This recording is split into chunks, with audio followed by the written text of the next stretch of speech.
আকাশবাণী আগরতলা। স্থানীয় সংবাদ পড়ছি সোমা চট্টোপাধ্যায়। এখনকার বিশেষ বিশেষ খবর হলো, প্রধানমন্ত্রী নরেন্দ্র মোদী আগামীকাল ভিডিও কনফারেন্সের মাধ্যমে ৫১,০০০-এরও বেশি যুবক যুবতীদের মধ্যে নিয়োগপত্র বিতরণ করবেন। বনমন্ত্রী অনিমেষ দেববর্মা পরিবেশ সুরক্ষায় নাগরিকদের সক্রিয় ভূমিকা গ্রহণের জন্য আহ্বান জানিয়েছেন। কেন্দ্রীয় স্বরাষ্ট্রমন্ত্রী অমিত শাহ বলেছেন, দেশের সমস্ত সীমান্তকে আরও দুর্ভেদ্য করে তুলতে সরকার স্মার্ট বর্ডার প্রজেক্ট চালু করবে। ত্রিপুরা জয়েন্ট এন্ট্রান্স পরীক্ষার ফলাফল প্রকাশিত। আকাশবাণীর ৯০ বছর পূর্তি উদযাপন উপলক্ষে আকাশবাণী আগরতলার উদ্যোগে প্রতীকী ম্যারাথন অনুষ্ঠিত। প্রধানমন্ত্রী নরেন্দ্র মোদী আগামীকাল সকাল ১১টায় ভিডিও কনফারেন্সের মাধ্যমে বিভিন্ন সরকারি দপ্তর ও সংস্থায় নবনিযুক্ত ৫১,০০০-এরও বেশি যুবক যুবতীদের মধ্যে নিয়োগপত্র বিতরণ করবেন। এ উপলক্ষে তিনি নতুন কর্মপ্রার্থীদের উদ্দেশ্যে ভাষণও রাখবেন। কর্মসংস্থান সৃষ্টিকে অগ্রাধিকার দেওয়ার বিষয়ে প্রধানমন্ত্রীর প্রতিশ্রুতির সঙ্গে সামঞ্জস্য রেখে এই দৃষ্টিভঙ্গিকে বাস্তবে রূপান্তরিত করার লক্ষ্যে রোজগার মেলা একটি বড় উদ্যোগ। প্রতিষ্ঠার পর থেকে সারা দেশে আয়োজিত ১৮টি রোজগার মেলার মাধ্যমে প্রায় ১২ লক্ষ নিয়োগপত্র বিতরণ করা হয়েছে। ১৯তম রোজগার মেলা সারা দেশের ৪৭টি স্থানে একযোগে অনুষ্ঠিত হবে। দেশের সমস্ত অঞ্চল থেকে নির্বাচিত নতুন নিয়োগপ্রাপ্ত প্রার্থীরা রেল মন্ত্রক, স্বরাষ্ট্র মন্ত্রক, স্বাস্থ্য পরিবার কল্যাণ মন্ত্রক, আর্থিক পরিষেবা বিভাগ, উচ্চশিক্ষা বিভাগ সহ ভারত সরকারের বিভিন্ন মন্ত্রক ও বিভাগে যোগদান করবেন। ভারত ও সাইপ্রাসের মধ্যেকার দীর্ঘদিনের বন্ধুত্বপূর্ণ সম্পর্ককে আরও সুদূর প্রসারী করতে আজ নতুন দিল্লিতে এক উচ্চ পর্যায়ের বৈঠকে মিলিত হন ভারতের প্রধানমন্ত্রী নরেন্দ্র মোদী এবং সাইপ্রাসের প্রেসিডেন্ট নিকোস ক্রিস্টোডৌলিডেস। দ্বিপাক্ষিক সম্পর্ককে আরও মজবুত করার লক্ষ্যে দুদেশের মধ্যে সন্ত্রাসবাদ দমন, উদ্ভাবন ও প্রযুক্তি, উচ্চশিক্ষা ও গবেষণা এবং সাংস্কৃতিক সহযোগিতার ক্ষেত্রে একটি যৌথ ওয়ার্কিং গ্রুপ গঠনের লক্ষ্যে বেশ কয়েকটি গুরুত্বপূর্ণ চুক্তি স্বাক্ষরিত হয়। বৈঠক শেষে যৌথ সাংবাদিক সম্মেলনে প্রধানমন্ত্রী নরেন্দ্র মোদী বলেন, ভারত ও সাইপ্রাসের বন্ধুত্ব কেবল দৃঢ়ই নয়, বরং এটি ভবিষ্যৎমুখী। তিনি উল্লেখ করেন, গত এক দশকে সাইপ্রাস থেকে ভারতে বিনিয়োগের পরিমাণ প্রায় দ্বিগুণ হয়েছে এবং ভারত ইউরোপীয় ইউনিয়ন মুক্ত বাণিজ্য চুক্তির ফলে দুদেশের মধ্যে পারস্পরিক আস্থা বৃদ্ধির পাশাপাশি বাণিজ্যের একাধিক নতুন দিগন্ত উন্মোচিত হয়েছে। साइप्रस भारत के टॉप 10 इन्वेस्टर्स में से एक है। पिछले एक दशक में साइप्रस से भारत में निवेश लगभग डबल हुआ है। दोनों देशों के बीच ट्रस्ट बढ़ा है। Bharat European union free trade agreement से तमाम नई संभावनाएं बनी हैं। इसका लाभ उठाते हुए हम अगले 5 वर्षों में इस इन्वेस्टमेंट को फिर से डबल करने का लक्ष्य रख रहे हैं। এর আগে আজ সকালে ভারতের বিদেশমন্ত্রী ডক্টর এস জয়শঙ্কর সাইপ্রাসের প্রেসিডেন্টের সঙ্গে দেখা করেন এবং সামাজিক মাধ্যমে এক বার্তায় দুদেশের সম্পর্ক ও ভারত ইউরোপিয়ান ইউনিয়নের সহযোগিতা জোরদার করার ক্ষেত্রে এই ইতিবাচক আলোচনাকে স্বাগত জানান। রাজ্যপাল ইন্দ্রসেনা রেড্ডি নাল্লু আজ সকালে আগরতলার অক্সিজেন পার্কে আন্তর্জাতিক জৈব বৈচিত্র্য দিবস উপলক্ষে আয়োজিত অনুষ্ঠানে অংশ নেন। অনুষ্ঠানে রাজ্যপাল বৃক্ষরোপণের উপর গুরুত্ব দেন। তিনি অক্সিজেন পার্কের অর্কিডিয়াম ও ফার্নারিয়াম পরিদর্শন করেন। অনুষ্ঠানে উপস্থিত ছিলেন বন দপ্তরের সচিব আর কে শ্যামল, টিএফডিপিসির managing director PL Agarwal, PCCF Chaitanyamurti প্রমুখ। বনমন্ত্রী অনিমেষ দেববর্মা পরিবেশ সুরক্ষায় নাগরিকদের সক্রিয় ভূমিকা গ্রহণের জন্য আহ্বান জানিয়েছেন। আজ গান্ধীগ্রামস্থিত প্রকৃতি ভবনে আন্তর্জাতিক জৈব বৈচিত্র্য দিবস উপলক্ষে আয়োজিত অনুষ্ঠানে তিনি এই আহ্বান জানান। তিনি বলেন, জৈব বৈচিত্র্য মানব জীবনের ভিত্তি, যা আমাদের খাদ্য ও বিশুদ্ধ পানীয় জল নিশ্চিত করে। তিনি সেখানে বৃক্ষরোপণ অনুষ্ঠানেও যোগ দেন। উপস্থিত ছিলেন বন দপ্তরের সচিব আর কে শ্যামল সহ বন দপ্তরের অন্যান্য পদস্থ আধিকারিকরা। গোমতী জেলার ৮টি ব্লকে গ্রামীণ এলাকায় কঠিন বর্জ্য ব্যবস্থাপনা বিধি ২০২৬ বাস্তবায়ন শীর্ষক একদিনের প্রশিক্ষণ শিবির আজ উদয়পুরের পঞ্চায়েত রাজ ট্রেনিং ইনস্টিটিউটে অনুষ্ঠিত হয়।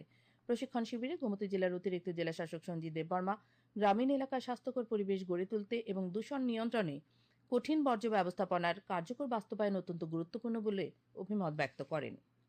সাংসদ বিপ্লব কুমার দেবের আবেদনে সাড়া দিয়ে রানী কমলাপতি স্পেশাল ট্রেন 01666, 01665 আগরতলা ও মধ্যপ্রদেশের রানী কমলাপতি স্টেশন পর্যন্ত এখন থেকে নিয়মিত চলাচলের জন্য রেল মন্ত্রক অনুমোদন দিয়েছে। কেন্দ্রীয় রেলমন্ত্রী অশ্বিনী বৈষ্ণব এক চিঠিতে সাংসদ বিপ্লব কুমার দেবকে আজ খবর জানিয়েছেন। সবসে দূর সবসে পেহলে এই ভাবনায় জনজাতীয় গরিমা উৎসব ঊনকোটি জেলাতেও পালিত হচ্ছে। এই উপলক্ষে আজ প্যাঁচারথল ব্লকের অন্তর্গত নবীনছড়া এডিসি ভিলেজ কমিটির কার্যালয় প্রাঙ্গণে এবং আন্ধারছড়া হাইস্কুল মাঠে অনুষ্ঠিত হয় প্রশাসনিক ও স্বাস্থ্য শিবির। এখানে আধার কার্ডের নথিভুক্তিকরণ, এসটি, ইনকাম সার্টিফিকেটের দরখাস্ত ও প্রয়োজনীয় নথি জমা দেওয়া হয়। তাছাড়া স্বাস্থ্য দপ্তর থেকে রোগীদের স্বাস্থ্য পরীক্ষা করে বিনামূল্যে ওষুধপত্র বিতরণ করা হয়। বন দপ্তরের পক্ষ থেকে বিনামূল্যে বিভিন্ন জাতের গাছের চারাও বিতরণ করা হয়। পর্যটন মন্ত্রী সুশান্ত চৌধুরী বলেছেন, রাজ্যের অন্যতম আকর্ষণীয় পর্যটন স্থল ছবিমুড়াকে বিশ্ব পর্যটন মানচিত্রে তুলে ধরতে সরকার বদ্ধপরিকর। আজ সচিবালয়ে ছবিমুড়ার সৌন্দর্য বৃদ্ধি ও পরিকাঠামো উন্নয়নে এক পর্যালোচনা বৈঠকে তিনি একথা বলেন। উপস্থিত ছিলেন বিধায়ক রঞ্জিত দাস, এডিসির কার্যনির্বাহী সদস্য সিকে জমাতিয়া, পর্যটন দপ্তরের সচিব উত্তম কুমার চাকমা ও অধিকর্তা প্রশান্ত বাদল নেগি। দেশের প্রতিবন্ধী বা দিব্যাঙ্গজনদের অসামান্য কৃতিত্ব এবং তাদের ক্ষমতায়নে নিয়োজিত প্রতিষ্ঠানগুলিকে সম্মান জানাতে ভারত সরকারের সামাজিক ন্যায় বিচার ও ক্ষমতায়ন মন্ত্রক জাতীয় পুরস্কার 2026-এর জন্য আবেদন প্রক্রিয়া শুরু করেছে। প্রতি বছর 3রা ডিসেম্বর আন্তর্জাতিক প্রতিবন্ধী দিবস উপলক্ষে এই মর্যাদাপূর্ণ বেসামরিক স্বীকৃতিটি প্রদান করা হয়। গত 15 মে থেকে এই পুরস্কারের জন্য রাষ্ট্রীয় পুরস্কার পোর্টাল www.awards.gov.in এ অনলাইনে আবেদন গ্রহণ শুরু হয়েছে। আবেদনপত্রগুলি শুধুমাত্র অনলাইনে জমা দিতে হবে এবং পোর্টালটি 31 জুলাই পর্যন্ত খোলা থাকবে। পুরস্কারের বিশদ নির্দেশিকা সংশ্লিষ্ট বিভাগের ওয়েবসাইট www.depwd.gov.in এ পাওয়া যাবে। সরকারের পক্ষ থেকে যোগ্য ব্যক্তি ও প্রতিষ্ঠানসমূহকে এই কর্মসূচিতে অংশ নেওয়ার আহ্বান জানানো হয়েছে। আপনারা এই খবর শুনছেন আকাশবাণীর আগরতলা কেন্দ্র থেকে।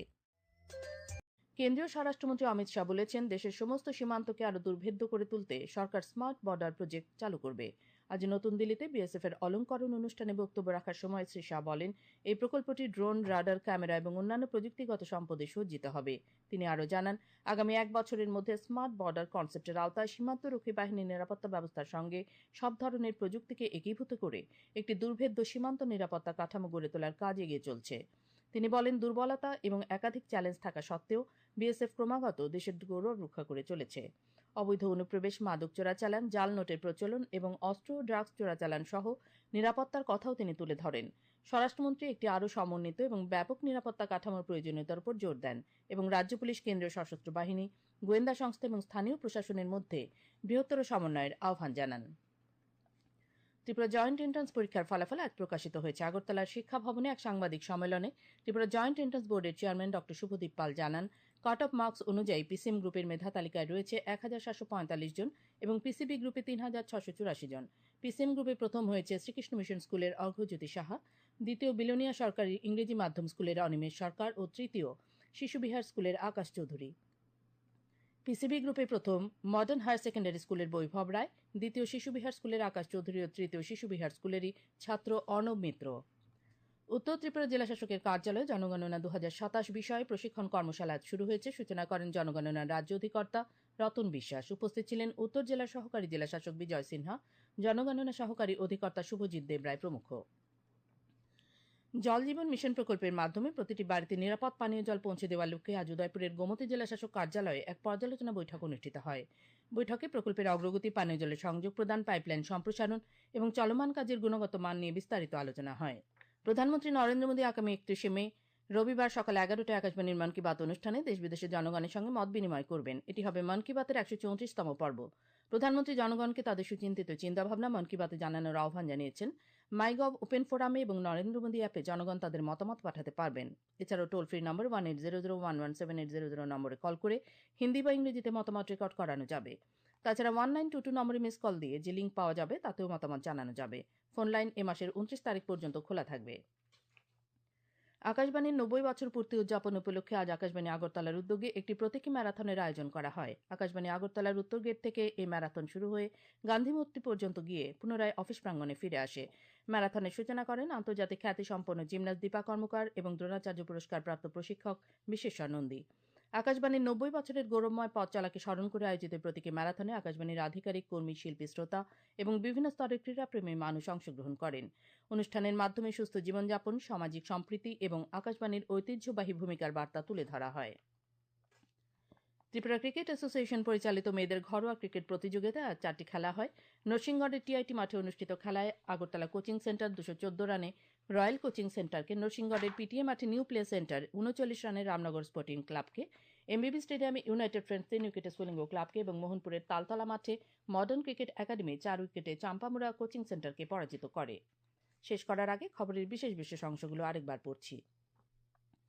প্রধানমন্ত্রী নরেন্দ্র মোদী আগামীকাল ভিডিও কনফারেন্সের মাধ্যমে 51,000-এরও বেশি যুবক যুবতীদের মধ্যে নিয়োগপত্র বিতরণ করবেন।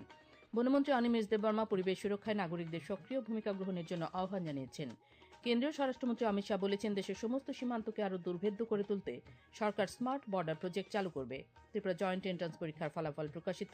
আকাশবাণীর 90 বছর পূর্তি উদযাপন উপলক্ষে আকাশবাণী আগরতলার উদ্যোগে প্রতীকী ম্যারাথন অনুষ্ঠিত।